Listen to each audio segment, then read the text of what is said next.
Whoa, whoa, whoa, whoa, whoa, whoa, whoa, wake up with Wake.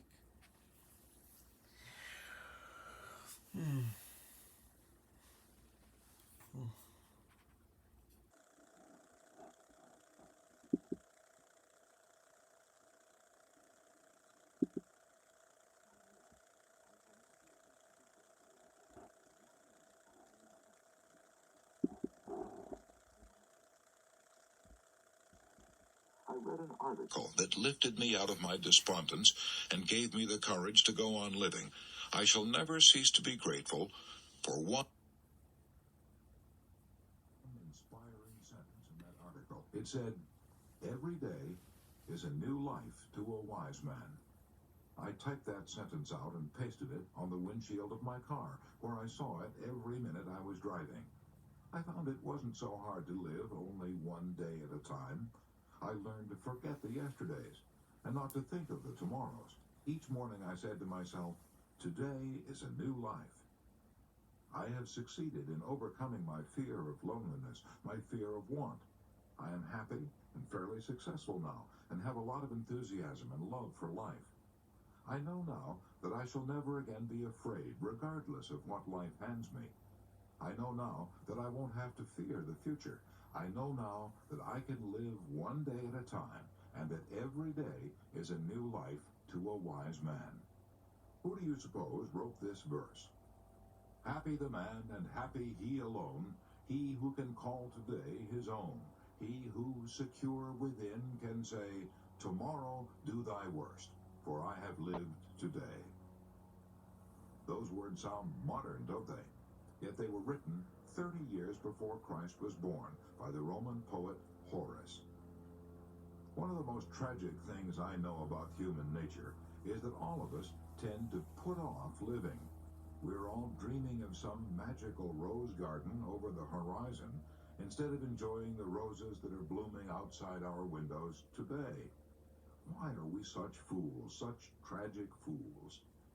How strange it is, our little procession of life, wrote Stephen Leacock. The child says, when I am a big boy, but what is that? The big boy says, when I grow up. And then grown up, he says, when I get married. But to be married, what is that after all? The thought changes to when I'm able to retire. And then when retirement comes, he looks back over the landscape traversed. A cold wind seems to sweep over it. Somehow he has missed it all, and it is gone. Life, we learn too late, is in the living, in the tissue of every day and hour. The late Edward S. Evans of Detroit almost killed himself with worry before he learned that life is in the living, in the tissue of every day and hour. Brought up in poverty, Edward Evans made his first money by selling newspapers, then worked as a grocer's clerk. Later, with 7 people dependent upon him for bread and butter, he got a job as an assistant librarian. Small as the pay was, he was afraid to quit. 8 years passed before he could summon up the courage to start out on his own. But once he started, he built up an original investment of 55 borrowed dollars into a business of his own that made him $20,000 a year. Then came a frost, a killing frost. He endorsed a big note for a friend, and the friend went bankrupt. Quickly on top of that disaster came another. The bank in which he had all his money collapsed. He not only lost every cent he had, but was plunged into debt for $16,000. His nerves couldn't take it. I couldn't sleep or eat, he told me. I became strangely ill. Worry, and nothing but worry, he said, brought on this illness. One day as I was walking down the street, I fainted and fell on the sidewalk. I was no longer able to walk. I was put to bed, and my body broke out in boils. These boils turned inward until just lying in bed was agony. I grew weaker every day. Finally, my doctor told me that I had only 2 more weeks to live. I was shocked. I drew up my will, and then lay back in bed to await my end. No use to struggle now or worry. I gave up, relaxed, and went to sleep. I hadn't slept 2 hours in succession for weeks, but now, with my earthly problems drawing to an end, I slept like a baby. My exhausting weariness began to disappear. My appetite returned. I gained weight. A few weeks later, I was able to walk with crutches. 6 weeks later, I was able to go back to work. I'd been making $20,000 a year, but I was glad now to get a job for $30 a week. I got a job selling blocks to put behind the wheels of automobiles when they're shipped by freight. I'd learned my lesson now. No more worry for me, no more regret about what had happened in the past, no more dread of the future. I concentrated all my time, energy, and enthusiasm into selling those blocks. Edward S. Evans shot up fast now. In a few years, he was president of the company, the Evans Products Company. It's been listed on the New York Stock Exchange for years. If you ever fly over Greenland, you may land on Evans Field, a flying field named in his honor. Yet Edward S. Evans never would have achieved these victories if he hadn't learned to live in day-tight compartments. You'll recall that the White Queen said, "The rule is jam tomorrow and jam yesterday, but never jam today." Most of us are like that, stewing about yesterday's jam and worrying about tomorrow's jam, instead of spreading today's jam thick on our bread right now. Even the great French philosopher Montaigne made that mistake. My life, he said, has been full of terrible misfortunes, most of which never happened. So has mine. So has yours. Think, said Dante, that this day will never dawn again. Life is slipping away with incredible speed. We're racing through space at a rate of 19 miles every second. Today is our most precious possession. It is our only sure possession. That's the philosophy of Lowell Thomas. I recently spent a weekend at his farm and noticed that he had these words from Psalm 118 framed and hanging on the wall of his broadcasting studio, where he would see them often. "This is the day which the Lord hath made. We will rejoice and be glad in it." The writer John Ruskin had on his desk a simple piece of stone on which was carved one word: today. And while I haven't a piece of stone on my desk, I do have a poem pasted on my mirror where I can see it when I shave every morning. A poem that Sir William Osler always kept on his desk. A poem written by the famous Indian dramatist Kalidasa. Salutation to the dawn. Look to this day, for it is life, the very life of life. In its brief course lie all the verities and realities of your existence, the bliss of growth, the glory of action, the splendor of beauty. For yesterday is but a dream, and tomorrow is only a vision. But today, well lived, makes every yesterday a dream of happiness, and every tomorrow a vision of hope. Look well, therefore, to this day. Such is the salutation to the dawn. So, the first thing you should know about worry is this. If you want to keep it out of your life, do what Sir William Osler did. 1. Shut the iron doors on the past and the future. Live in day-tight compartments. Why not ask yourself these questions and write down the answers? 1. Do I tend to put off living in the present in order to worry about the future or to yearn for some magical rose garden over the horizon? 2. Do I sometimes embitter the present by regretting things that happened in the past that are over and done with? 3. Do I get up in the morning determined to seize the day, to get the utmost out of these 24 hours? 4. Can I get more out of life by living in day-tight compartments? 5. When shall I start to do this? Next week? Tomorrow? Today? Chapter 2. A magic formula for solving worry situations. Would you like a quick, surefire recipe for handling worry situations? A technique you can start using right away, before you go any further in reading this book. Then let me tell you about the method worked out by Willis H. Carrier, the brilliant engineer who launched the air conditioning industry and who headed the world-famous Carrier Corporation in Syracuse, New York. It's one of the best techniques I ever heard of for solving worry problems, and I got it from Mr. Carrier personally when we were having lunch together one day at the Engineers Club in New York. When I was a young man, Mr. Carrier said, I worked for the Buffalo Forge Company. Assignment of installing a gas cleaning device in a plant of the Pittsburgh Plate Glass Company at Crystal City, Missouri, a plant costing millions of dollars. The purpose of this installation was to remove the impurities from the gas so it could be burned without injuring the engines. This method of cleaning gas was new. It had been tried only once before and under different conditions. In my work at Crystal City, Missouri, unforeseen difficulties arose. It worked after a fashion, but not well enough to meet the guarantees we had made.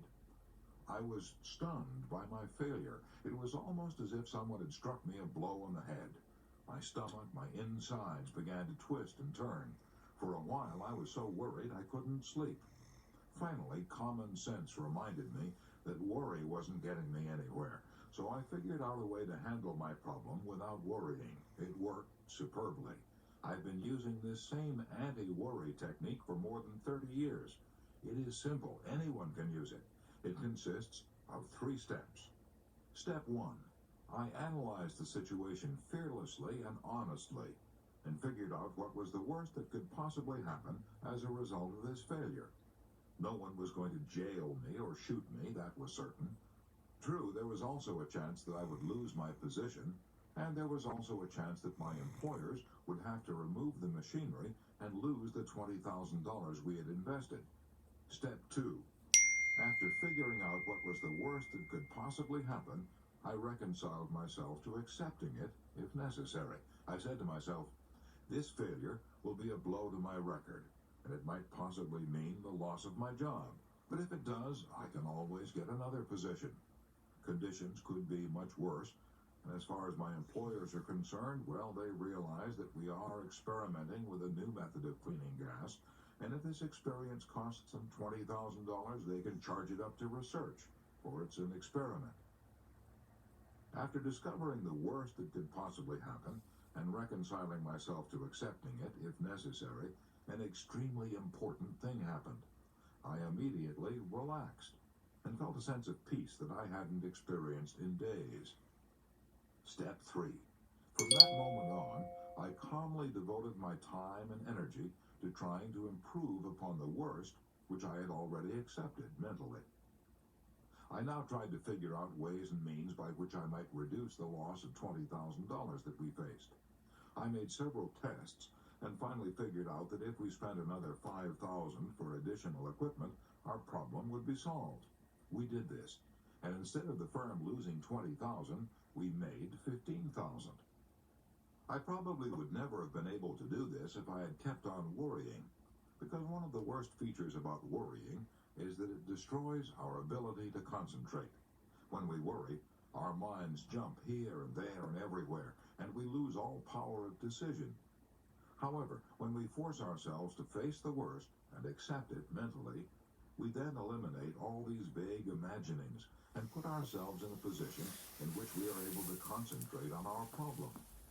Now, this incident that I have related occurred many years ago.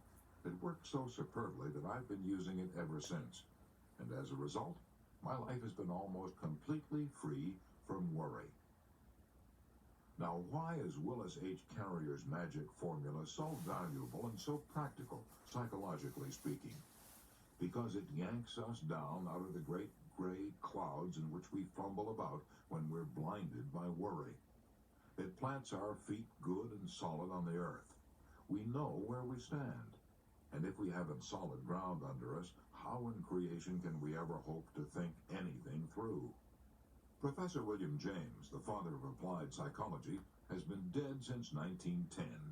But if he were alive today and could hear this formula for facing the worst, he would heartily approve it. How do I know that? Because he told his own students, be willing to have it so. Be willing to have it so, he said, because acceptance of what has happened is the first step in overcoming the consequences of any misfortune. Would you like to see how someone adopted Willis H. Carrier's magic formula and applied it to his own problem? Well, here's one example from a New York oil dealer who was a student in my classes. I was being blackmailed, this student began. I didn't believe it was possible. I didn't believe it could happen outside of the movies, but I was actually being blackmailed. What happened was this. The oil company of which I was the head had a number of delivery trucks and a number of drivers. At that time, war regulations were strictly enforced, and we were rationed on the amount of oil we could deliver to any one of our customers. I didn't know it, but it seems that certain of our drivers had been delivering oil short to our regular customers and then reselling the surplus to customers of their own. The first inkling I had of these illegitimate transactions was when a man who claimed to be a government inspector came to see me one day and demanded hush money. He had got documentary proof of what our drivers had been doing, and he threatened to turn this proof over to the district attorney's office if I didn't cough up. I knew, of course, that I had nothing to worry about, personally at least, but I also knew that the law says a firm is responsible for the actions of its employees. What's more, I knew that if the case came to court and it was aired in the newspapers, the bad publicity would ruin my business. And I was proud of my business. It had been founded by my father 24 years before. I was so worried I was sick. I didn't eat or sleep for 3 days and nights. I kept going around in crazy circles. Should I pay the money, $5,000, or should I tell this man to go ahead and do his damnedest? Either way, I tried to make up my mind. It ended in a nightmare. Then on Sunday night, I happened to pick up the booklet on How to Stop Worrying, which I had been given in my Carnegie class in public speaking. I started to read it and came across the story of Willis H. Carrier. Face the worst, it said, so I asked myself, what's the worst that could happen if I refuse to pay up and these blackmailers turn their records over to the district attorney? The answer to that was the ruin of my business. That's the worst that can happen. I can't go to jail. All that can happen is that I shall be ruined by the publicity. I then said to myself, all right, the business is ruined. I accept that mentally. What happens next? Well, with my business ruined, I would probably have to look for a job. But that wasn't bad. I knew a lot about oil. There were several firms that might be glad to employ me. I began to feel better. The blue funk I had been in for 3 days and nights began to lift a little. My emotions calmed down, and to my astonishment, I was able to think. I was clear-headed enough now to face step 3, improve on the worst. As I thought of solutions, an entirely new angle presented itself to me. If I told my attorney the whole situation, he might find a way out which I hadn't thought of. I know it sounds stupid to say that this hadn't even occurred to me before, but of course I hadn't been thinking. I had only been worrying. I immediately made up my mind that I would see my attorney first thing in the morning, and then I went to bed and slept like a log. How did it end? Well, the next morning, my lawyer told me to go and see the district attorney and tell him the truth. I did precisely that. When I finished, I was astonished to hear the DA say that this blackmail racket had been going on for months, and that the man who claimed to be a government agent was a crook wanted by the police. What a relief to hear all this after I had tormented myself for 3 days and nights wondering whether I should hand over $5,000 to this professional swindler. This experience taught me a lasting lesson. Now, whenever I face a pressing problem that threatens to worry me, I give it what I call the old Willis H. Carrier formula. If you think Willis H. Carrier had troubles, listen, you ain't heard nothing yet. Here's the story of Earl P. Haney of Winchester, Massachusetts. Here's the story as he told it to me himself on November 17, 1948, in the Hotel Statler in Boston. Back in the 20s, he said, I was so worried that ulcers began eating the lining of my stomach. One night I had a terrible hemorrhage. I was rushed to a hospital connected with the School of Medicine of Northwestern University of Chicago. My weight dropped from 175 pounds to 90 pounds. I was so ill, I was warned not even to lift my hand. 3 doctors, including a celebrated ulcer specialist, said my case was incurable. I lived on alkaline powders and a tablespoonful of half milk and half cream every hour. A nurse put a rubber tube down into my stomach every night and morning and pumped out the contents. This went on for months. Finally, I said to myself, "Look here, Earl Haney, if you have nothing to look forward to except a lingering death, you might as well make the most of the little time you have left.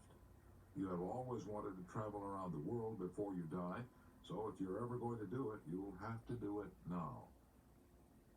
When I told my physicians I was going to travel around the world and pump out my own stomach twice a day, they were shocked. Impossible. They'd never heard of such a thing. They warned me that if I started around the world, I would be buried at sea.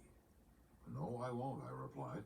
"I have promised my relative that I will be buried in the family plot in Broken Bow, Nebraska, so I'm going to take my casket with me." I arranged for a casket, put it aboard a ship company in the event of my death to put my corpse in a freezing compartment and keep it there till the liner returned home. I set out on my trip imbued with the spirit of old Omar. "Ah, make the most of what we yet may spend, before we too into the dust descend. Dust into dust, and under dust to lie, sans wine, sans song, sans singer, and sans end." The moment I boarded the SS President Adams in Los Angeles and headed for the Orient, I felt better. I gradually gave up my alkaline powders and my stomach pump. I was soon eating all kinds of food, even strange native mixtures and concoctions that were guaranteed to kill me. As the weeks went by, I even smoked long black cigars and drank highballs. I enjoyed myself more than I had in years. We ran into monsoons and typhoons, which should have put me in my casket, if only from fright, but I got an enormous kick out of all this adventure. I played games aboard the ship, sang songs, made new friends, stayed up half the night. When we reached China and India, I realized that the business cares that I had faced back home were paradise compared to the poverty and hunger in the Orient. I stopped all my senseless worrying and felt fine. When I got back to America, I had gained 90 pounds and had almost forgotten I even had a stomach ulcer.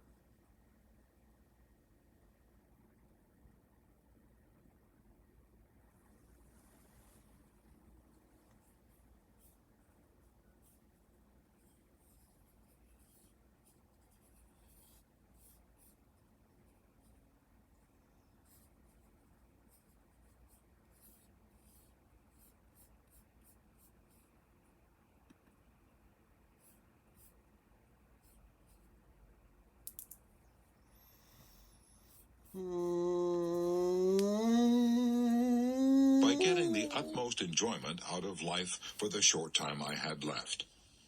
"If," he continued, "if I had gone on worrying after boarding that ship, I have no doubt that I would have made the return voyage inside my coffin.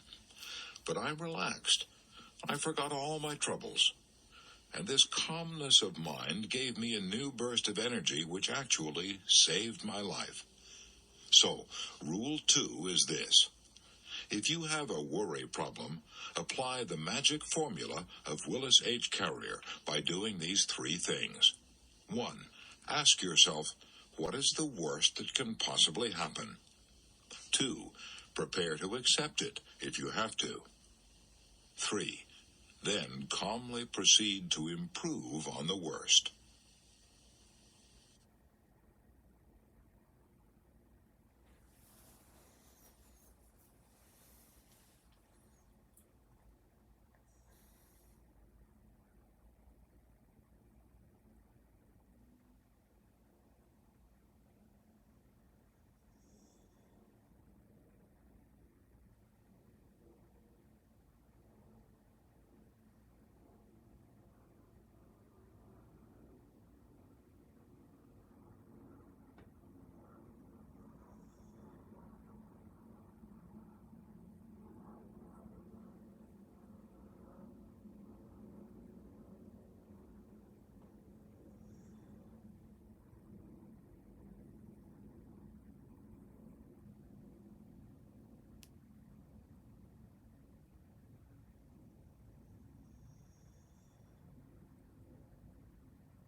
Okay.